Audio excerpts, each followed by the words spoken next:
अस्सलाम वालेकुम students. I hope आप लोग ठीक होंगे। लास्ट लेक्चर के एंड में हम लोगों ने डायरेक्ट और इनडायरेक्ट एड्रेसिंग मोड्स का डिफरेंस देखा था, पर्टिकुलरली मेमोरी रेफरेंस इंस्ट्रक्शंस जो हमने बात की थी कि डायरेक्ट एड्रेसिंग मोड में भी हो सकती हैं और इनडायरेक्ट एड्रेसिंग मोड में भी हो सकती हैं। और आपको याद होगा कि मैंने कहा था कि जहाँ मशीन कोड पड़ा हुआ है उस मशीन कोड के एड्रेस फील्ड में अगर डायरेक्टली डेटा का एड्रेस या ऑपरेंड का एड्रेस हो तो वो डायरेक्ट एड्रेसिंग मोड की इंस्ट्रक्शन कहलाती है। और अगर इंस्ट्रक्शन के मशीन कोड में जो एड्रेस फील्ड है उसमें डायरेक्टली डेटा का एड्रेस एनकोड ना किया जाए बल्कि वहाँ से आपको एक ऐसी जगह का एड्रेस मिले जहाँ से आपको डेटा का एड्रेस मिलेगा तो वो बेसिकली इनडायरेक्ट एड्रेसिंग मोड की इंस्ट्रक्शन कहलाती है। और मैंने इसकी कुछ एग्जांपल्स दी थी और दोनों केसेस में आपको एक्सप्लेन किया था कि इफ़ेक्टिव एड्रेस क्या होगा। I hope that is clear. ठीक है, आगे चलते हैं। अब आज ये जो डायग्राम आपके सामने नज़र आ रही है विच इज़ अ कॉमन बस सिस्टम, बेसिकली इसमें डेटा पाथ को डिफ़ाइन किया गया है और it is shown in this diagram the various registers which are there in the CPU। ठीक है, आपको पता है कि इसमें AR है, PC है, डेटा रजिस्टर है, एक्यूमुलेटर रजिस्टर है, इनपुट रजिस्टर है, इंस्ट्रक्शन रजिस्टर है, टेम्पररी रजिस्टर है, आउटपुट रजिस्टर है, ये डिफरेंट रजिस्टर्स। फिर मेमोरी, और ये मेमोरी बेसिकली 4K की है, यू नो ऑलरेडी। और हर वर्ड जो इसका है वो 16 बिट का है, तो इट इज़ 4K/16 और 4096/16 मेमोरी शो की हुई है। इसमें ये सारे रजिस्टर्स और जो मेमोरी है वो आपस में एक बस के थ्रू कनेक्टेड हैं। ठीक है, ये बस जो है वो मल्टीप्लेक्सर्स के थ्रू डिज़ाइन की गई है।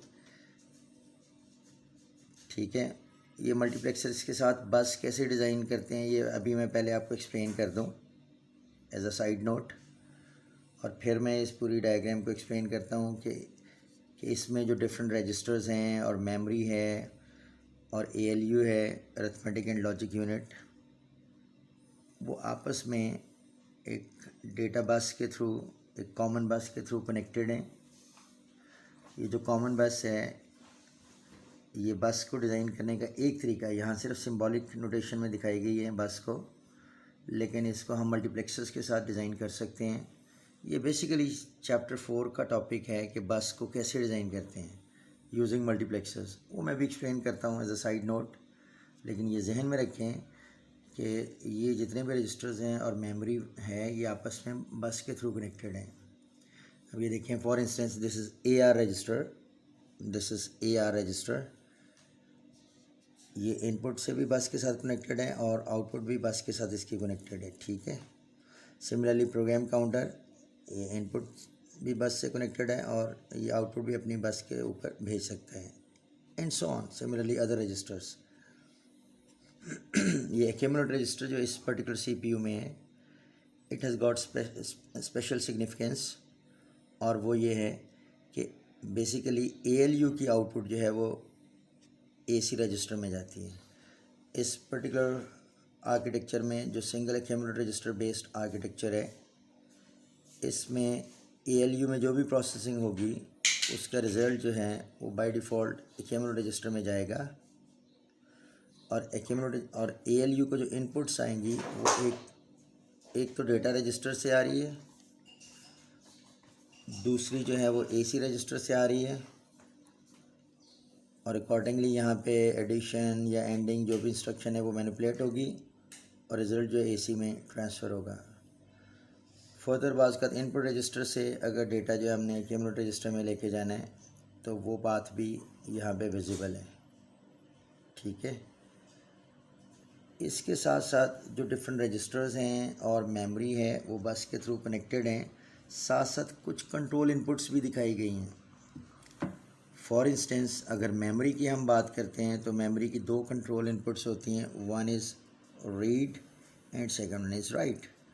मेमोरी की दो कंट्रोल इनपुट्स होती हैं, one is read control input and second one is right control input. Similarly her register की नॉर्मली 3 कंट्रोल इनपुट्स होती हैं, जिनमें से एक लोड कंट्रोल इनपुट होती है, दूसरी इंक्रीमेंट कंट्रोल इनपुट होती है और तीसरी क्लियर कंट्रोल इनपुट होती है। जनरली स्पीकिंग हर रजिस्टर की 3 कंट्रोल इनपुट्स होती हैं। One is load control input, the second one is increment control input and the third one is clear control input. मैं ये बता दूं कि किसी भी रजिस्टर की जो 3 कंट्रोल इनपुट्स होती हैं, लोड, क्लियर एंड इंक्रीमेंट, ठीक है, ये जो 3 कंट्रोल इनपुट्स होती हैं, इनमें लोड का जो काम है वो ये है कि जब भी किसी रजिस्टर की लोड कंट्रोल इनपुट पर सिग्नल 1 आए, ये कौन 1 भेजेगा? ऑब्वियसली ये कंट्रोल यूनिट भेजेगा। और कंट्रोल यूनिट की डिज़ाइनिंग हम इस चैप्टर में देखेंगे कि कब वो किसी रजिस्टर की लोड कंट्रोल इनपुट पर सिग्नल 1 भेजता है और कब 0 भेजता है। लेकिन किसी रजिस्टर की लोड कंट्रोल इनपुट पे अगर कभी सिग्नल 1 आए तो जो डेटा बस के ऊपर डेटा होगा या जो इन्फॉर्मेशन उसमें पड़ी होगी वो उस रजिस्टर में लोड हो जाएगी। और अगर लोड कंट्रोल इनपुट पे सिग्नल 0 होगा तो अगर डेटा बस के ऊपर कुछ डेटा फॉर इंस्टेंस पड़ा भी है, लेकिन अगर किसी रजिस्टर की लोड इनपुट फॉर इंस्टेंस 0 है तो उसमें वो इन्फॉर्मेशन लोड नहीं होगी, बल्कि उस रजिस्टर के पुराने कंटेंट्स ही रहेंगे उसमें। तो लोड कंट्रोल इनपुट, हर रजिस्टर की अपनी लोड कंट्रोल इनपुट होती है, ठीक है, हर रजिस्टर की अपनी लोड कंट्रोल इनपुट होती है। तो कभी अगर किसी रजिस्टर की लोड कंट्रोल इनपुट पे कंट्रोल यूनिट सिग्नल 1 भेजता है तो उस वक्त जो डेटा बस पे पड़ा होगा वो उस रजिस्टर में लोड हो जाएगा। लेकिन अगर लोड कंट्रोल इनपुट पे सिग्नल 0 होगा तो अगर बस के ऊपर कुछ इन्फॉर्मेशन पड़ी हुई है तो उसमें लोड नहीं होगी, ठीक है। ये करेगा कौन, 1 या 0? ये कंट्रोल यूनिट करेगा। और कंट्रोल यूनिट हम लेटर ऑन डिज़ाइन करेंगे इसी चैप्टर में, तो आपको ये अंडरस्टैंडिंग भी हो जाएगी। फॉर द टाइम बिंग सिर्फ ये पता होना चाहिए कि रजिस्टर की कंट्रोल इनपुट का क्या फंक्शन है। सिमिलरली जो सेकंड कंट्रोल इनपुट है रजिस्टर की, that is clear control input. अगर कभी किसी रजिस्टर की क्लियर कंट्रोल इनपुट पर सिग्नल 1 भेजे कंट्रोल यूनिट तो उस रजिस्टर का डेटा क्लियर हो जाता है, उसमें जो भी कंटेंट्स पड़े होंगे वो रीसेट हो जाएंगे।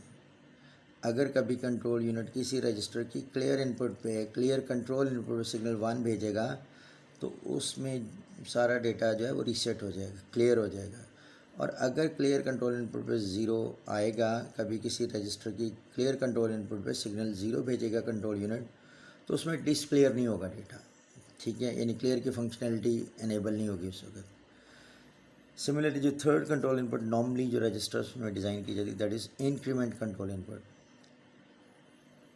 अगर किसी रजिस्टर की इंक्रीमेंट कंट्रोल इनपुट पे कंट्रोल यूनिट सिग्नल 1 भेजता है तो उस वक्त जो कुछ उसमें बड़ा होगा उसमें 1 ऐड हो जाएगा, वो 1 से इंक्रीमेंट हो जाएगी। 10 है तो 11 हो जाएगा, 11 है तो 12 हो जाएगा एंड सो ऑन। और अगर इंक्रीमेंट कंट्रोल इनपुट पे सिग्नल कभी 0 आएगा तो उसमें इंक्रीमेंट की फंक्शनैलिटी परफॉर्म नहीं होगी। ये ज़हन में रखिएगा कि हम कंट्रोल यूनिट इस तरह से डिज़ाइन करेंगे कि एक वक्त में किसी एक पर्टिकुलर टाइम पे एक रजिस्टर की किसी एक कंट्रोल इनपुट पे मैक्सिमम सिग्नल 1 आ सकता है, ठीक है। यानी अगर कभी किसी रजिस्टर की क्लियर कंट्रोल इनपुट पे सिग्नल 1 भेजे कंट्रोल यूनिट तो उस वक्त लोड और इंक्रीमेंट पे डेफिनेटली 0 भेजेगा कंट्रोल यूनिट। ये हो सकता है कि किसी रजिस्टर की सारी कंट्रोल इनपुट्स में एक वक्त में 0 आए, कंट्रोल यूनिट 0 भेजे, इसका मतलब है उस पर्टिकुलर रजिस्टर में ना कोई चीज़ लोड होनी है बस से, ना उसमें जो ऑलरेडी इन्फॉर्मेशन पड़ी वो क्लियर होनी है और ना इंक्रीमेंट होनी है। हो सकता है उस वक्त किसी और रजिस्टर की लोड या क्लियर पे ये काम हो रहा हो, ठीक है। लेकिन ये जहन में रखें, इसके मीन सारे 0 हो सकते हैं, लेकिन एट द मोस्ट एक वक्त में किसी एक रजिस्टर की कोई एक कंट्रोल इनपुट एक्टिव हो सकती है। यानी अगर लोड करना है तो लोड पे 1 और बाकी सारे 0। इसका मतलब कोई जो डेटा बस पे उस वक्त कॉमन बस पे कोई इन्फॉर्मेशन पड़ी वो उसमें लोड हो जाएगी, लेकिन उससे ज़ाहिर है जब लोड हो रही है तो इंक्रीमेंट क्लियर उस टाइम पे नहीं हो सकता, साइमल्टेनियसली नहीं हो सकता। आई hope it is clear. So 3 control inputs generally register की हैं, क्लियर, लोड और इंक्रीमेंट। मेमोरी की 2 कंट्रोल इनपुट्स जो जनरली हैं वो राइट और रीड हैं।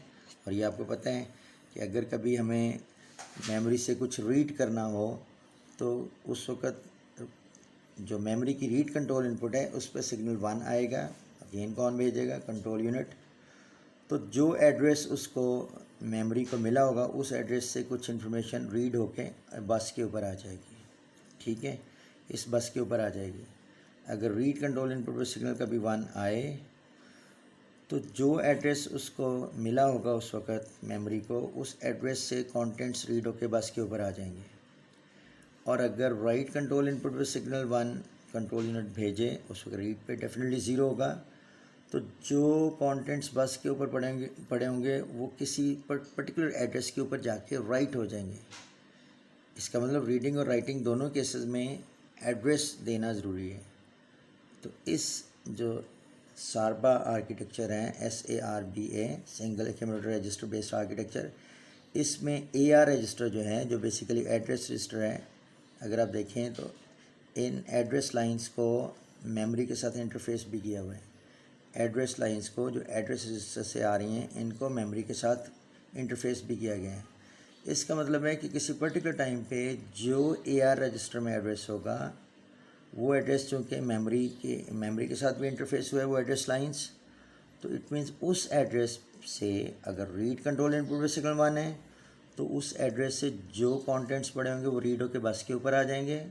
और फिर बस से हो सकता है आपने वो IR में लोड करने हो वो इन्फॉर्मेशन, हो सकता है कि वो DR में लोड करने हो, तो डिपेंड करता है। ठीक है, अगर वो उस एड्रेस से इंस्ट्रक्शन का मशीन कोड रीड होकर बस के ऊपर आ रहा है तो कंट्रोल यूनिट IR रजिस्टर की लोड इनपुट पर सिग्नल 1 करेगा ताकि वो इंस्ट्रक्शन का मशीन कोड IR रजिस्टर में लोड हो जाए।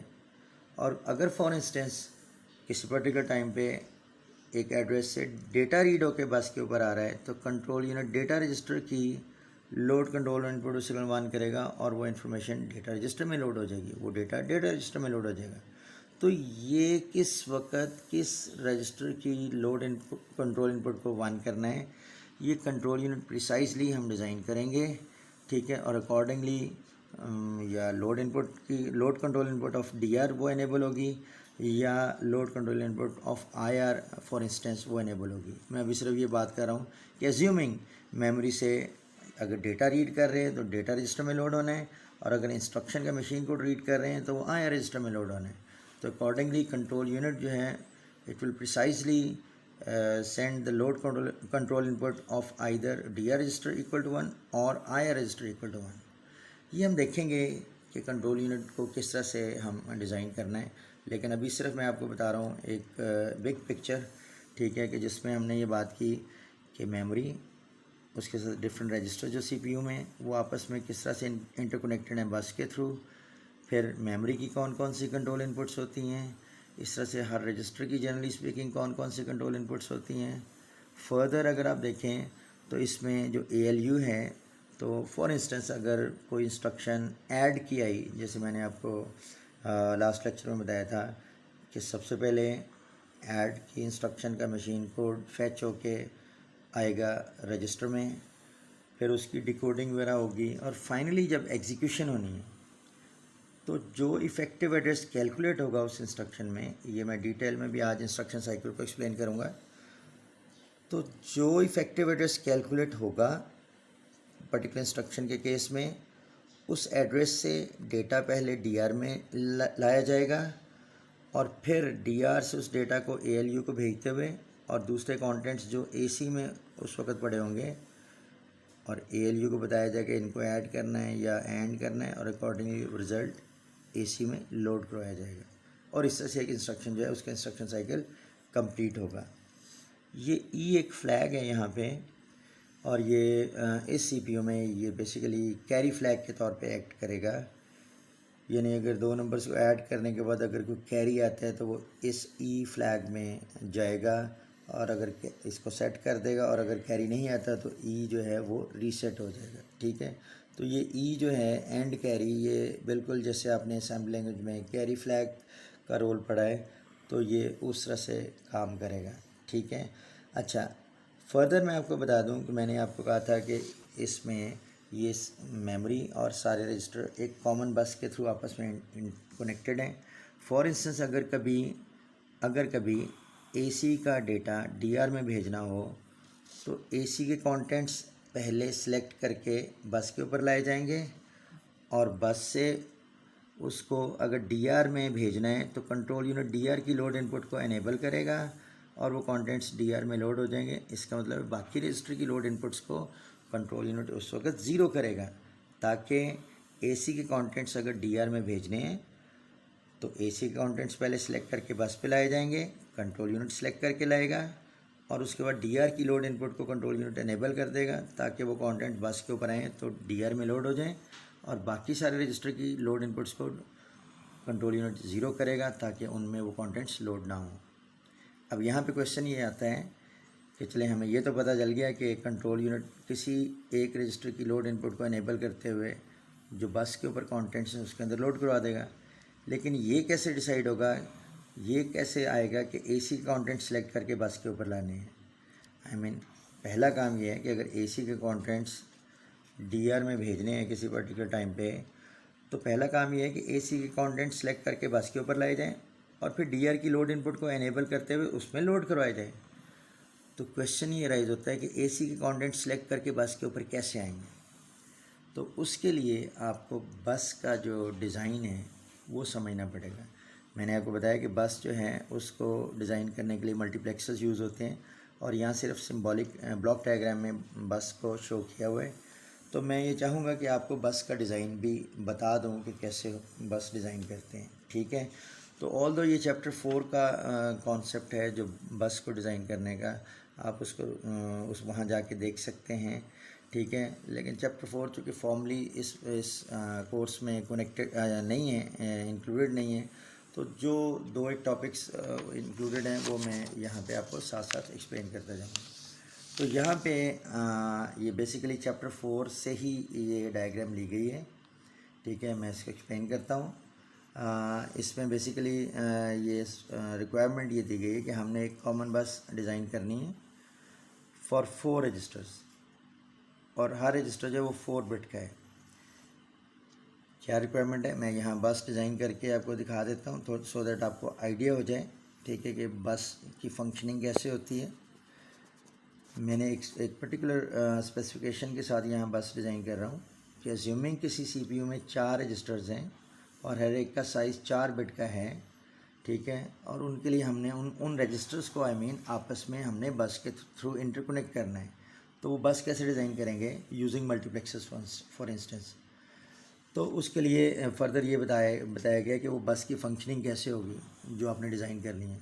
तो लेट्स से ये 2 सिलेक्शन लाइंस हैं, ये मल्टीप्लेक्सर की सिलेक्शन लाइंस हैं। चूँकि मल्टीप्लेक्सर्स के साथ हमने बस डिज़ाइन करनी है इसलिए उसकी कुछ सिलेक्शन लाइन दी हुई हैं और ये कहा गया है कि अगर सिलेक्शन लाइंस पे 0 0 हो तो बस के ऊपर ए रजिस्टर का डेटा सेलेक्ट होके आ जाए। अगर 0 1 हो सिलेक्शन लाइंस पे तो बस के ऊपर रजिस्टर बी का डेटा सेलेक्ट होके आ जाए।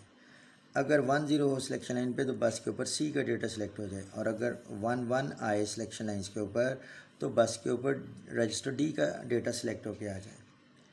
अच्छा, ये जहन में रखें कि बस को डिज़ाइन करने के लिए हमें 2 चीज़ों का पता होना चाहिए, एक साइज़ ऑफ मक्स और दूसरा नंबर ऑफ़ मल्टीप्लेक्सेस, ठीक है, नंबर ऑफ़ मक्स और मल्टीप्लेक्सेस। याद होगा मैंने आपको मल्टीप्लेक्सेस वगैरह का जो ब्लॉक डायग्राम लेवल पे आपको एक्सप्लेन किया था। तो यहाँ से साइज़ ऑफ मक्स कि किस साइज़ के मक्स हमने यूज़ करने हैं और मल्टीप्लेक्सेस यूज़ करने हैं, दैट इज़ वेरी सिंपल। अगर आपको सिलेक्शन लाइंस का आइडिया है तो इस डिज़ाइन स्टेटमेंट में हमें 2 सिलेक्शन लाइंस जो हैं वो गिवन है। तो आपको पता है कि अगर हमारे पास मल्टीप्लेक्सर में 2 सिलेक्शन लाइंस हों, लेट्स से S1 S0, तो उसमें 4 इनपुट्स होंगी। उस मल्टीप्लेक्सर में 4 इनपुट्स होंगी और सिंगल आउटपुट होगी और हम उस मल्टीप्लेक्सर को 4x1 मक्स का नाम दे देंगे, ठीक है। You know n selection lines 2 raised पर n input lines in single output line. So अगर 2 सिलेक्शन लाइंस है 2 raised to 4 इनपुट लाइंस होंगी and let's say we call them as I0 I1 I2 and I3। तो it means अगर 2 selection lines हैं तो 4x1 का मक्स use होगा। तो चूँकि इस डिज़ाइन स्टेटमेंट में ये कहा गया है इस प्रॉब्लम में कि 2 सिलेक्शन लाइंस हमने यूज़ करनी है, तो अकॉर्डिंगली साइज़ ऑफ मल्टीप्लेक्सर जो है वो 4x1 का होगा। तो साइज़ ऑफ मल्टीप्लेक्सर तो 4x1 का होगा, 4x1 का साइज़ होगा, ठीक है। दूसरा, नंबर ऑफ़ मल्टीप्लेक्सर्स कितने हमने उस डिज़ाइन में करने हैं यूज़, उस डिज़ाइन में हमने नंबर ऑफ़ मल्टीप्लेक्सर्स कितने यूज़ करने हैं। तो नंबर ऑफ़ मल्टीप्लेक्सर्स जो हैं वो बेस करेगा कि जो रजिस्टर्स हैं उनका साइज़ कितने बिट का है। तो इस प्रॉब्लम में, इस डिज़ाइन प्रॉब्लम में हमारे पास 4 बिट के रजिस्टर्स हैं, 4 बिट के रजिस्टर्स हैं। तो अगर 4 बिट के रजिस्टर्स हैं तो हमें 4 मार्क्स यूज़ करने होंगे। अगर 4 बिट के रजिस्टर्स हैं तो हमें 4 मार्क्स यूज़ करने होंगे। अगर 8 बिट के, फॉर इंस्टेंस अगर यही होता है कि हमने कॉमन बस डिज़ाइन करनी है using multiplexers for 4 registers of 8 bit each, अगर हर रजिस्टर 8 बिट का होता तो नंबर ऑफ़ मार्क्स हम 8 यूज़ करते। प्लीज़ लिसन दिस, अगर 8 बिट के रजिस्टर्स होते तो हमें नंबर ऑफ़ मार्क्स 8 यूज़ करने थे। अभी इसकी रीज़न क्लियर हो जाती है कि नंबर ऑफ़ मार्क्स जो हैं वो डिपेंड करते हैं साइज़ ऑफ़ रजिस्टर्स के ऊपर। यानी अगर 4 बिट के रजिस्टर्स हैं तो 4 मार्क्स यूज़ होंगे, अगर 8 बिट के रजिस्टर्स हो जाते तो 8 मार्क्स, 8 मार्क्स होते हैं। ये मैं क्यों कह रहा हूँ अभी मैं इसको डायग्राम से एक्सप्लेन कर देता हूँ। बट एनीवे, दो चीज़ें मैंने कहा कि आपको डिज़ाइन से पहले पता होनी चाहिए जब बस डिज़ाइन करनी है यूजिंग मल्टीप्लेक्सर्स। एक, साइज़ ऑफ मल्टीप्लेक्सर्स, और दूसरा नंबर ऑफ़ मल्टीप्लेक्सर्स। तो साइज़ ऑफ मल्टीप्लेक्सर्स तो हमें सिलेक्शन लाइन से पता चल गई, चूँकि इस डिज़ाइन प्रॉब्लम में 2 सिलेक्शन लाइन्स आपको गिवन है, S1 and S0, S1 and S0। तो अकॉर्डिंगली हमें 4x1 के मल्टीप्लेक्सर यूज़ करने हैं। और दूसरी चीज़ कि कितने मल्टीप्लेक्सर यूज़ करने हैं, चूँकि हर रजिस्टर 4 बिट का है, अकॉर्डिंगली हमें 4 मल्टीप्लेक्सर जो हैं वो यूज़ करने हैं। ठीक हो गया। अच्छा, अब हम ये देखते हैं कि हमने कहा जी ठीक है, हमें 4 मल्टीप्लेक्सर्स ऑफ 4x1 ईच हमें यूज़ करने हैं। तो सबसे पहला काम हमने ये कर लिया कि ये 4 मल्टीप्लेक्सर्स ऑफ 4x1, ये 4x1 का एक मल्टीप्लेक्सर है, ये 4x1 का दूसरा मल्टीप्लेक्सर है, 4x1 का तीसरा और 4x1 का चौथा। ठीक है, इसमें 4 इनपुट्स होंगी, forget about this label sheet. ठीक है, 4 इनपुट्स होंगी, I0 I1 I2 I3, I0 I1 I2 I3, I0 I1 I2 I3, I0 I1 I2 I3। ठीक है, अब ये लेबल्स भूल जाइए क्या है। 4 मल्टीप्लेक्सर्स होंगे और 4x1 ईच, ये इसकी I0 I1 I2 I3, ये इसकी I0 I1 I2 I3, ये इसकी I0 I1 I2 I3, ये इसकी I0 I1 I2 I3। और ज़ाहिर है 4x1 मल्टीप्लेक्सर में 2 सिलेक्शन लाइन्स होंगी, let's say S1 and S0। तो ये मल्टीप्लेक्सर जो हैं वो इस सबको हमने, ये जो सिलेक्शन लाइन्स हैं ये सबको कॉमनली अप्लाई कर दी। ये जो सिलेक्शन लाइन्स हैं 2, ये सब मल्टीप्लेक्सर्स को हमने कॉमनली अप्लाई कर दी। तो S1 और S0 ये चारों मल्टीप्लेक्सर्स को हमने कॉमनली अप्लाई कर दी। अब रह गया हमारे पास, और हर मल्टीप्लेक्सर की सिंगल आउटपुट है। ठीक है, 4x1 मल्टीप्लेक्सर तो इसकी आउटपुट है सिंगल आउटपुट, ये इसकी आउटपुट आ गई, ये इसकी आउटपुट आ गई, और ये इसकी आउटपुट आ गई। और ये जो है ये बेसिकली जो 4 लाइंस हैं, ये these are the 4 lines of the common bus, these are the 4 lines of, these are the 4 lines of the common bus. ठीक है, अब इस बस के ऊपर या कभी ए का डेटा आएगा, या कभी बी का डेटा आएगा, या सी का डेटा आएगा, या डी का डेटा आएगा। ठीक है, इस बस के ऊपर या कभी रजिस्टर ए का डेटा आएगा, या बी का डेटा आएगा, या सी का डेटा आएगा, या डी का डेटा आएगा। ठीक है, अब किसी पर्टिकुलर टाइम पे किस रजिस्टर का डेटा इस बस के ऊपर आना चाहिए। अब ये ध्यान में रखें कि मैंने आपसे कहा था कि नंबर ऑफ़ मल्टीप्लेक्सर्स जो हैं वो कितने होने हैं, वो डिपेंड करेगा साइज़ ऑफ रजिस्टर पे। अगर 4 बिट के रजिस्टर्स हैं, जैसे कि इस डिज़ाइन स्टेटमेंट में अगर 4 बिट के रजिस्टर्स हैं तो जाहिर है 4 बिट के रजिस्टर ने 4 बिट का डेटा भेजना है, तो हमें 4 बिट की बस डिज़ाइन करनी है। और चूँकि हर मल्टीप्लेक्सर की सिंगल आउटपुट लाइन है, तो इट मीन्स हर मल्टीप्लेक्सर जो है that constitutes single line of the bus. चूँकि हर मल्टीप्लेक्सर की सिंगल आउटपुट है, हर मल्टीप्लेक्सर की सिंगल आउटपुट है, it means every multiplexer that constitutes the single line of the bus. So अगर 4 बिट के रजिस्टर्स हैं और ज़ाहिर है 4 बिट के रजिस्टर हैं, 4 बिट का डेटा बस के ऊपर भेजना है, तो हमें नंबर ऑफ़ मल्टीप्लेक्सर्स 4 डिज़ाइन करने होंगे, 4 यूज़ करने होंगे। ठीक है, सो इसलिए मैंने कहा था कि नंबर ऑफ़ मल्टीप्लेक्सर्स वो बेसिकली डिपेंड करता है रजिस्टर साइज़ के ऊपर। ठीक है, अब ये रह गया कि हम ये कहते हैं कि जी जब सिलेक्शन लाइन 00 हो, जब सिलेक्शन लाइन 00 हो तो उस वक्त रजिस्टर ए का डेटा सेलेक्ट होकर बस के ऊपर आना चाहिए। अब आपको पता है कि जब सिलेक्शन लाइन पे 00 फॉर इंस्टेंस यहाँ आएगा 00, तो उस वक्त हर मल्टीप्लेक्सर की जो पहली लाइन है वो सिलेक्ट होगी I0, यानी उसकी जो हर रजिस्टर की I0 सिलेक्ट होगी और जो उसकी I0 पे उस वक्त होगा वो आउटपुट पे चला जाएगा। ठीक है, तो 00 सिलेक्शन लाइन पे हमें क्या भेजना है? बस के ऊपर हमें बस के ऊपर रजिस्टर ए का डेटा भेजना है। इसके ऊपर हमें इस बस के ऊपर हमें रजिस्टर ए का डेटा भेजना है। ठीक है, तो हम क्या करें, हम इसकी जो पहली बिट है रजिस्टर ए की, जिसको A0 कह सकते हैं हम, जो पहली बिट है वो हम पहले मल्टीप्लेक्सर की I0 पे भेज दें। जो इस रजिस्टर की दूसरी बिट है उसको हम जो दूसरा मल्टीप्लेक्सर है उसकी I0 पे भेज दें। इसकी जो तीसरी इनपुट है, जो रजिस्टर की तीसरी बिट है, उसको हम तीसरे मल्टीप्लेक्सर की I0 पे भेज दें और इसकी जो चौथी बिट है वो चौथे मल्टीप्लेक्सर की I0 पे भेज दें। This connection is going over here. ठीक है, क्या किया मैंने, ये फिज़िकली कनेक्शंस होंगे वायर्स के थ्रू, यहाँ शो नहीं किए गए for the sake of simplicity, लेकिन पहले रजिस्टर की जो पहली बिट है, यानी रजिस्टर ए की जो पहली बिट है, 0th बिट है, वो पहले मल्टीप्लेक्सर की I0 पे, जो रजिस्टर ए की सेकंड बिट है वो दूसरे मल्टीप्लेक्सर की I0 पे, जो इसकी नेक्स्ट बिट है वो थर्ड मल्टीप्लेक्सर की I0 पे, और इसकी जो आखिरी बिट है वो फोर्थ मल्टीप्लेक्सर की I0 पे। ठीक है, ये चार फिज़िकली कनेक्शन जो होंगे। अब अगर सिलेक्शन लाइन पे 00 होगा, सिलेक्शन लाइन पे 00 अगर होगा तो हर मल्टीप्लेक्सर की 0th लाइन सेलेक्ट होगी और वो आउटपुट पे जाएगी।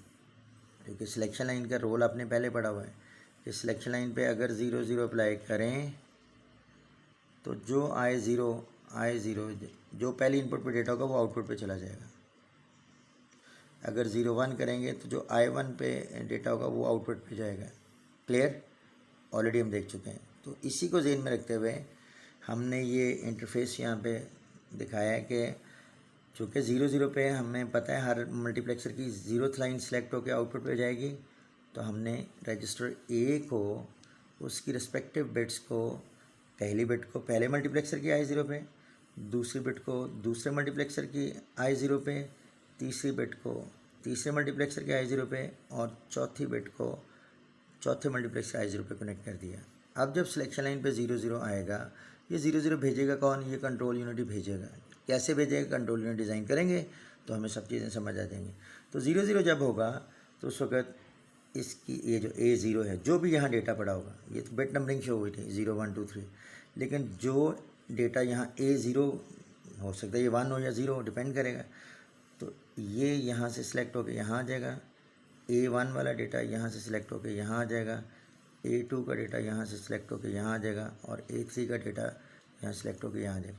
तो इट मीन यहाँ पे A0, यहाँ पे A1, A2 और A3। तो जब सिलेक्शन लाइन पे 00 होगा तो रजिस्टर ए का डेटा सेलेक्ट होकर इस बस के ऊपर आ जाएगा। ये बस ऑब्वियसली ये ऑल्दो ये कंप्लीट शो नहीं किया हुआ, ये it is going all around, और ये हर रजिस्टर की इनपुट के साथ भी कनेक्टेड होगी। ठीक है, इस बस का डेटा हर रजिस्टर के इनपुट के साथ भी कनेक्टेड होगा, और फिर जिस रजिस्टर की लोड कंट्रोल इनपुट पे कंट्रोल यूनिट सिग्नल 1 भेजेगा उसमें लोड हो जाएगा वो डेटा।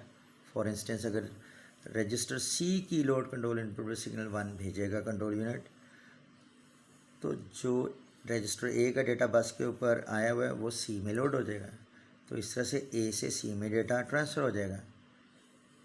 इट मीन्स इस काम के लिए, यानी ए का डेटा अगर सी में भेजना है तो कंट्रोल यूनिट को कुछ काम करना होगा। क्या करना होगा? एक तो उसे ए के कंटेंट्स को सिलेक्ट करके बस के ऊपर लाना होगा, और दूसरा रजिस्टर सी की लोड कंट्रोल इनपुट को एनेबल करना होगा, बाकी रजिस्टर्स की लोड कंट्रोल इनपुट को डिसेबल करना होगा। तो इस होगा क्या, जब सिलेक्शन लाइन पे 00 आएगा तो अकॉर्डिंगली ए का डेटा सेलेक्ट होकर बस के ऊपर आ जाएगा। उस बस से डेटा सारे रजिस्टर के इनपुट्स पे कनेक्टेड होगा, और फिर कंट्रोल यूनिट सी की लोड इनपुट को इनेबल करेगा तो वो डेटा सी में लोड हो जाएगा, यानी ए के कंटेंट सी में ट्रांसफ़र हो जाएंगे। और अगर असेंबली में इसकी इंस्ट्रक्शन में लिखना चाहूँ तो आप इसका मतलब कुछ ऐसे लिखेंगे, मूव सी कॉमा ए।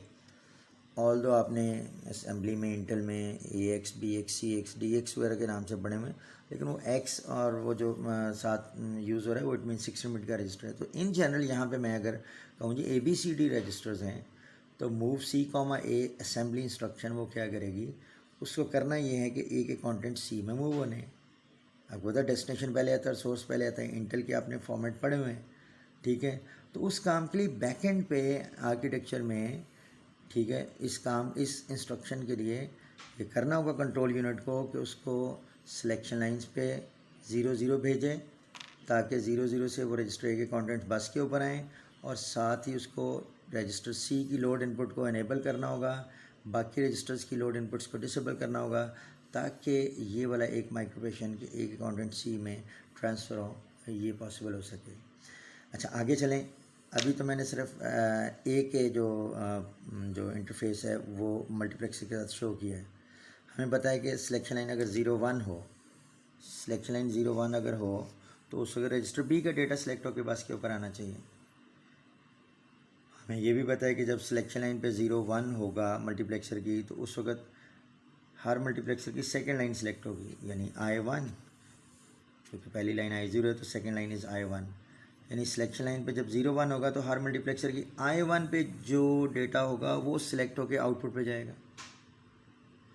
और हम ये चाहते हैं कि डिज़ाइन ऐसे करें कि 0 1 अगर सिलेक्शन लाइन पे है तो रजिस्टर बी के कंटेंट्स बस के ऊपर आने चाहिए, इंस्टेड ऑफ ए बी के कंटेंट यहाँ पे आने चाहिए। तो सिलेक्शन लाइन पे 0 1 जब आएगा तो हर एक की I1 सिलेक्ट होगी और उसके I1 पे जो इन्फॉर्मेशन होगी वो आउटपुट पे जाएगी। अब चूँकि हम 0 1 सिलेक्शन लाइन पे जब भेजें तो उस वक्त बी के कंटेंट सेलेक्ट करके बस पे लाना चाह रहे हैं, तो मैं क्या करूँगा, मुझे बी के कंटेंट जो हैं वो हर एक की I1 पे अप्लाई करने होंगे। लुक एट दिस, मैं यहाँ पे क्या करता हूँ कि इसकी बी जो रजिस्टर बी की जो पहली बिट है B0 लेट से, उसको पहले मल्टीप्लेक्सर की I1 पे अप्लाई कर दिया, B1 को सेकेंड मल्टीप्लेक्सर की I1 पे अप्लाई कर दिया, B2 को मैं थर्ड मल्टीप्लेक्सर की I1 पे अप्लाई कर दिया, और B3 को मैं फोर्थ मल्टीप्लेक्सर की I1 पे अप्लाई कर देता हूँ। ये ऑलरेडी कनेक्टेड पार्शली उसने शो किया हुआ बुक में। तो B3 को जो लास्ट मल्टीप्लेक्सर उसकी I1 पे अप्लाई कर दिया। अब इस वक्त करंटली रजिस्टर ए और रजिस्टर बी के जो कनेक्शन हैं वो मल्टीप्लेक्सर के साथ शो किए हुए हैं। इट मीन्स अब अगर सिलेक्शन लाइन पे 0 1 आएगा, अगर सिलेक्शन लाइन पे 0 1 आएगा तो हर मल्टीप्लेक्सर की I1 सेलेक्ट होगी, हर मल्टीप्लेक्सर की I1 सेलेक्ट होगी, हर मल्टीप्लेक्सर की I1 सेलेक्ट होगी। तो इसकी I1 पे B0 है तो यहाँ B0 आ जाएगा, इंस्टेड ऑफ दिस नाउ यहाँ पे B0 आ जाएगा। इसकी भी चूँकि सिलेक्शन लाइन कॉमन है 0 1 है तो इसकी भी I1 सेलेक्ट होगी, तो इस पर ये B1, तो यहाँ B1 का डेटा आ जाएगा। इस तरह इसकी भी I1 सेलेक्ट हुई है तो इसके ऊपर B2 आ जाएगा यहाँ, और इसकी भी चूँकि I1 सेलेक्ट हुई होगी तो इसके ऊपर B3, दिस इज B3, तो यहाँ पे B3 आ जाएगा। इट मीन्स जब सिलेक्शन लाइन पे 0 1 आएगी तो हर मल्टीप्लेक्सर की चूँकि I1 सेलेक्ट होगी तो हर एक की I1 पे B का डेटा पड़ा हुआ है, यहाँ B0, यहाँ B1, यहाँ B2 और यहाँ B3। तो अकॉर्डिंगली सिलेक्शन लाइन पे 0 1 भेजने पे रजिस्टर B का डेटा जो सिलेक्ट होके बस के ऊपर आ जाएगा। सिमिलरली 1 0 के ऊपर जो है वो C का डेटा सिलेक्ट होके आना चाहिए और 1 1 के ऊपर D का। तो मैं अगर बाकी सारे कनेक्शन भी यहाँ कनेक्ट करके दिखा दूँ, सिमिलरली अगर हम बाकी रजिस्टर्स जो हैं मसलन C को होना क्या चाहिए, पैटर्न पे गए कि अगर गौर करें तो A को, रजिस्टर A को हर मल्टीप्लेक्सर की पहली इनपुट यानी 0 I0 पे कनेक्ट किया है। ये देखें ये A0 इसकी I0, A1 इसकी I0 पे, A2 इसकी I0 और A3 इसकी I0। सिमिलरली B को हर एक की I1 पे अप्लाई किया है, तो B0 इसकी I1 पे, B1 इसकी I1 पे, B2 इसकी I1 पे, B3 इसकी I1 पे। तो सिमिलरली जो C है जो कि 1 0 पे हमें डिज़ाइन स्टेटमेंट कहा कि अगर सिलेक्शन में 1 0 है तो C को डेटा बस पे आना चाहिए। तो 10 पे हर एक की I2 सेलेक्ट होगी, 10 पे हर एक की I2 सेलेक्ट होनी चाहिए, ठीक है, हर एक की I2 सेलेक्ट होनी चाहिए। तो इसका मतलब है उस वक्त हमें C के कंटेंट जो कि बस पे भेजने हैं, तो हम क्या करेंगे कि C रजिस्टर की जो बिट्स हैं उनको रिस्पेक्टिवली हर मल्टीप्लेक्सर्स की I2 पे भेज दें, फिज़िकली कनेक्ट करेंगे। तो इसका मतलब C0 को पहले मल्टीप्लेक्सर की I2 पे, C1 को दूसरे मल्टीप्लेक्सर की I2 पे, C2 को तीसरे मल्टीप्लेक्सर की I2 पे और C3 को चौथे मल्टीप्लेक्सर के I2 पे फिज़िकली ऐसे कनेक्ट करेंगे। लेकिन ये मैं कनेक्शन अब शो नहीं कर रहा, जस्ट यहाँ ये मेंशन जो किया हुआ है कि इसको ये बिट C0 आनी है इसकी I2 पे, इसकी I2 पे C1 लेबल कर दिया, लेकिन एक्चुअली ये फिज़िकली कनेक्टेड होंगे। लेकिन चूँकि वे डायग्राम कॉम्प्लेक्स हो जाएगी, तो इसलिए आप भी ऐसा कर सकते हैं कि सिर्फ लेबल शो कर सकते हैं कि C के जो बिट्स हैं वो बेसिकली हर मल्टीप्लेक्सर की I2 पे जाने हैं, यानी C की पहली बिट पहले मल्टीप्लेक्सर की I2 पे, C की दूसरी बिट दूसरे मल्टीप्लेक्सर की I2 पे, C की तीसरी बिट तीसरे मल्टीप्लेक्सर की I2 पे और C की चौथी बिट चौथे मल्टीप्लेक्सर के I2 पे। एंड सिमिलरली D की बिट्स वो भी फिज़िकली कनेक्टेड होंगी, पाथ्स होंगे, लेकिन वो मैं शो नहीं कर रहा। लेकिन चूँकि 1 पे D सेलेक्ट करके लेना है, तो 1 पे हर मल्टीप्लेक्सर की I3 सेलेक्ट होकर आउटपुट पे आएगी, तो D को रिस्पेक्टिवली हम I3 पे अप्लाई कर देंगे और इस तरह से हमारी एक 4 बिट की कॉमन बस डिज़ाइन हो जाएगी, ठीक है। तो आई होप यहाँ पे जो डिज़ाइन स्टेटमेंट दी गई थी उसमें ये था कि आपको 4 रजिस्टर्स हैं आपके CPU में, चारों रजिस्टर 4 बिट के हैं, ठीक है। तो अकॉर्डिंगली हमने 2 सिलेक्शन लाइन दी हुई हैं। तो सिलेक्शन लाइन 0 पे कहा गया कि रजिस्टर ए के कंटेंट सेलेक्ट होकर बस पे आने चाहिए, 0 1 के ऊपर कहा गया कि रजिस्टर बी के कंटेंट सेलेक्ट होकर आने चाहिए, 10 पे सी के और 1 पे डी के। तो अकॉर्डिंगली हमें 2 चीज़ों का मैंने आपको बताया था, रिकैप क्विकली मैं कर दूँ कि एक तो हमें साइज़ ऑफ मक्स चाहिए और दूसरा नंबर ऑफ़ मल्टीप्लेक्सर चाहिए। तो साइज़ ऑफ मक्स तो हमें सिलेक्शन लाइन्स से पता चल जाता है, अगर 2 सिलेक्शन लाइन्स हैं डिज़ाइन में तो अकॉर्डिंगली 4x1, क्योंकि अगर 2 सिलेक्शन लाइन्स हैं तो 4 इनपुट्स होंगी, n सिलेक्शन लाइन्स, 2 रेस्ट पर n inputs and single output. So accordingly अगर 4 इनपुट्स हैं तो 4x1 मक्स, तो साइज़ ऑफ मक्स जो है वो 4x1 के यूज़ होंगे। नंबर ऑफ़ मक्स कितने यूज़ होने हैं ये डिपेंड करेगा उस CPU में रजिस्टर कितने बिट के हैं। अगर 4 बिट के हैं इसका मतलब हमें 4 बिट की बस फॉर इंस्टेंस बनानी है, ताकि 4 बिट के रजिस्टर का डेटा उस बस के थ्रू भेजा जा सके और किसी और रजिस्टर में अपने लोड करवाना है या मेमोरी में इवन भेजना है। तो इसका मतलब 4 बिट की बस बनाने के लिए हमें 4 मल्टीप्लेक्सर चाहिए होंगे, क्योंकि हर मल्टीप्लेक्सर की सिंगल आउटपुट है और इट मींस हर मल्टीप्लेक्सर जो है that constitutes the single line of the बस। तो इसलिए हमें 4 मल्टीप्लेक्सर, नंबर ऑफ़ मल्टीप्लेक्सर जो यूज़ करने हैं वो 4 होने हैं। और फिर आपको बहुत सिंपल मैंने बता दिया कि आपने इस डिज़ाइन स्टेटमेंट में आपने कहा कि 4 मल्टीप्लेक्सर यूज़ करने और 4x1, तो मैंने पहले 4x1 के 4 मल्टीप्लेक्सर, हर एक की 4 इनपुट्स हैं, ठीक है, I0 I1 I2 I3, इसकी I0 I1 I2 I3, इसकी I0 I1 I2 I3 और इसकी I0 I1 I2 I3, और हर एक की सिंगल आउटपुट लाइन है। हम फिर 4 रजिस्टर्स हैं हमारे CPU में, A B C और D, हर एक की मसलन A है तो A0 A1 A2 A3, B है तो B0 B1 B2 B3, C है तो C0 C1 C2 C3 और D है तो D0 D1 D2 D3। फिर हमने सिर्फ अकॉर्डिंगली इनको इंटरकनेक्ट कर दिया है, रजिस्टर की जो बिट्स हैं उनको मल्टीप्लेक्सर के साथ based on our design statement. तो 0 पे चूँकि A के कंटेंट चाहिए, तो हमें पता है 0 पे हर एक की I0 सेलेक्ट होती है, तो इसलिए हमने A0 पहली बिट रजिस्टर A की उसको इसकी I0 पे, दूसरी बिट रजिस्टर A की उसको इसकी I0 पे, तीसरी बिट को इसकी I0 और चौथी बिट जो A की है उसको इसकी I0 पे। और फिर सिलेक्शन लाइन पे 0 से हर एक की चूँकि I0 सेलेक्ट होनी है, तो अकॉर्डिंगली I0 पे हर एक की I0 पे A का डेटा पड़ा हुआ है, तो रजिस्टर A के कंटेंट सेलेक्ट होकर बस पे आ जाएंगे। Similarly for B C and D। और फिर मैंने आपको ये भी बता दिया कि ये बस this is going all around और ये हर एक की इनपुट पे भी कनेक्टेड होगी।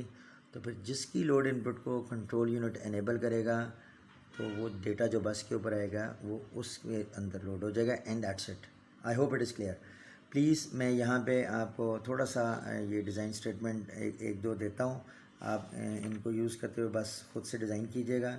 पहला तो आप यही कर लें कि लेट्स से इसमें थोड़ी मॉडिफिकेशन कर लें। आपने ये करना है कि डिज़ाइन है common bus for 4 registers of 8 bit each, ठीक है। ये आप एक आप कीजिएगा डिज़ाइन जिसमें 4 रजिस्टर्स हों, लेकिन उनका सिर्फ साइज़ चेंज किया है। 4 बिट की बजाय 8 बिट की अगर हो जाएँ तो आपको ज़ाहिर है 8 बिट की एक बस डिज़ाइन करनी होगी।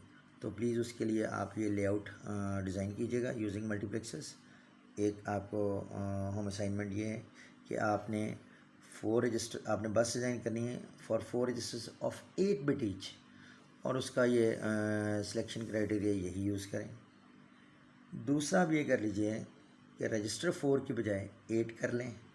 ठीक है, मैं यहाँ वो डिज़ाइन स्टेटमेंट आपको दे देता हूँ कि लेट से डिज़ाइन बस फॉर, चलो मैं इधर कर देता हूँ। ठीक है, और इससे मैं स्टेटमेंट यहाँ दे देता हूँ कि डिज़ाइन अ बस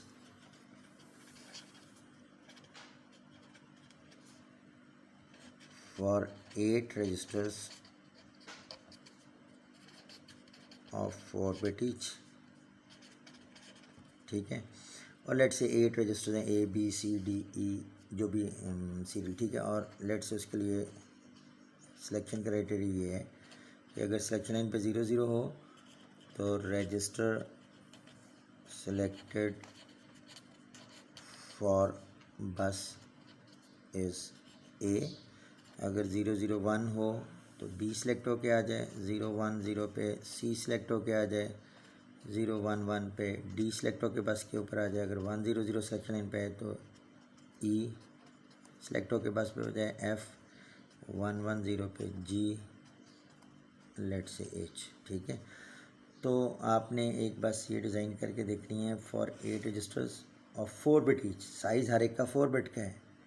ठीक है, तो आपने ये देखना है कि कितने मल्टीप्लेक्सेस होंगे, उनका साइज़ क्या होगा, और फिर अकॉर्डिंगली उनका इंटरफेस कैसे आप करेंगे, उनका डिज़ाइन कैसे करेंगे।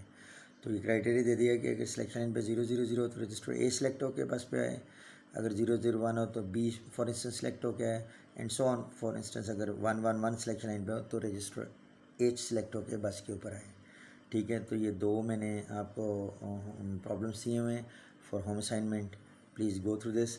और अब मैं जस्ट एक दफ़ा क्योंकि बस डिज़ाइन करके आपको मैंने दिखा दी है, तो यहाँ ये ज़हन में रखें कि इस ब्लॉक डायग्राम में जो डेटा पाथ दिखाया गया है, इसमें जो बस है इसमें सिलेक्शन लाइन 3 दिखाई गई हैं आपको, S2 S1 and S0, S2 S1 and S0।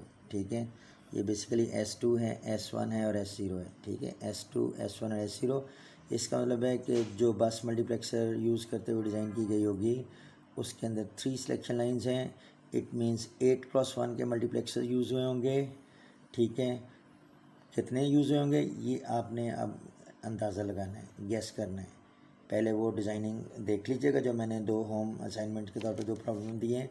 फिर आपने ये देखना होगा कि ये जो रजिस्टर्स हैं इनमें कुछ 16 बिट के हैं, कुछ 8 बिट के हैं और कुछ 12 बिट के हैं। तो अकॉर्डिंगली आपको जो लार्जेस्ट साइज़ के रजिस्टर्स हैं 16 बिट के हैं, 16 बिट की बस बनानी होगी। ठीक है, तो प्लीज़ ये थोड़ा सा गो थ्रू कीजिएगा एट योर ऑन, और फिर अगर कोई इशू होगा तो मुझसे पूछ लीजिएगा।